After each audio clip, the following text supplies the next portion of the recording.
Smoothies can be an amazing breakfast option if you're doing it right.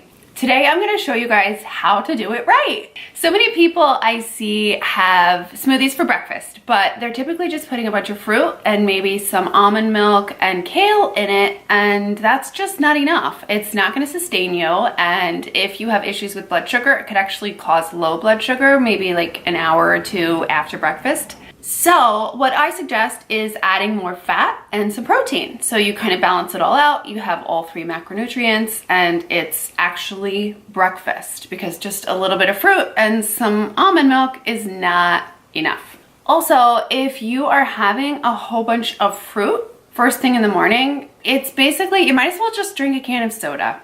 It's so high sugar. Yes, it's fruit, but it's too much. So just balance it out with some fat and you're good to go. So my rule of thumb is 1 fruit, 1 fat. And if you want to do 2 fruits, then you can do 2 fruit, 2 fat, or you could do 2 fruit, 1 fat, 1 protein. I have this all in writing, so I'll put a link below for that. When in doubt, avocado.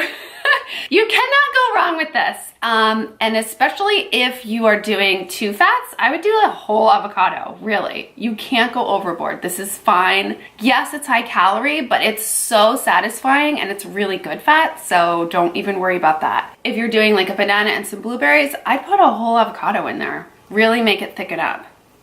I also really like to put raw almonds in mine. It kind of gives it like a nutty crunch, which I like. It's almost more like a dessert than a smoothie.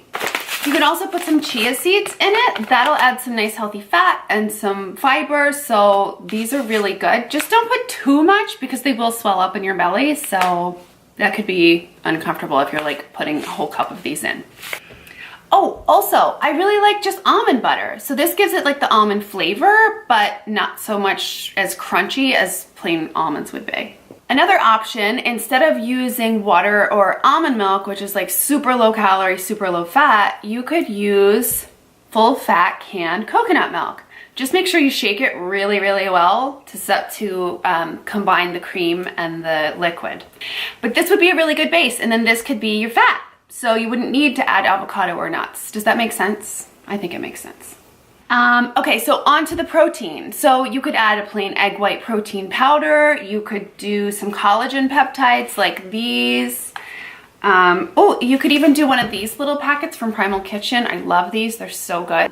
That's a good option just to add some protein and really balance it out.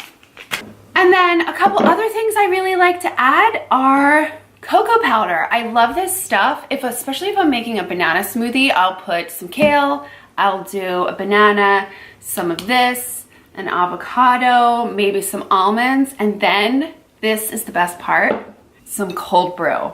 So it's almost like a frappuccino, but way healthier and like way less sugar. It's really, really good. And then you get your coffee and your breakfast all in one. So especially if you're pressed for time in the morning, this is super quick, and it's something you could even pre-prep the night before so that you put it all in your little mixer and it's ready to go in the morning. You just turn it on, done. I've actually had people say that they can't make smoothies for breakfast because they can't make noise in the morning to wake up the rest of the family. So my suggestion there is take it outside. Most houses have an outdoor outlet. Go out there. Or you could blend it the night before and keep it in the freezer and then just let it thaw in the morning, and then just bring like a straw or something to stir it up as it melts. So, excuses busted. Anyway, this is a really great option. I just want to make sure you guys know how to make a better smoothie. Oh, also, if you're going out to one of the smoothie places that are super popular now, follow these same rules. So don't get something that's like fruit on fruit on fruit on fruit with a little sprinkling of coconut shavings. Those are also a good option, by the way. Get something that's like a little bit of fruit, a decent amount of greens, put some fat in there, even if it's peanut butter or other kinds of nuts. Really just try to balance it out. You need a protein, a fat, and a carb, or at least a carb and a fat if you don't get the protein. I hope this is helpful. Let me know. And I will see you guys next time.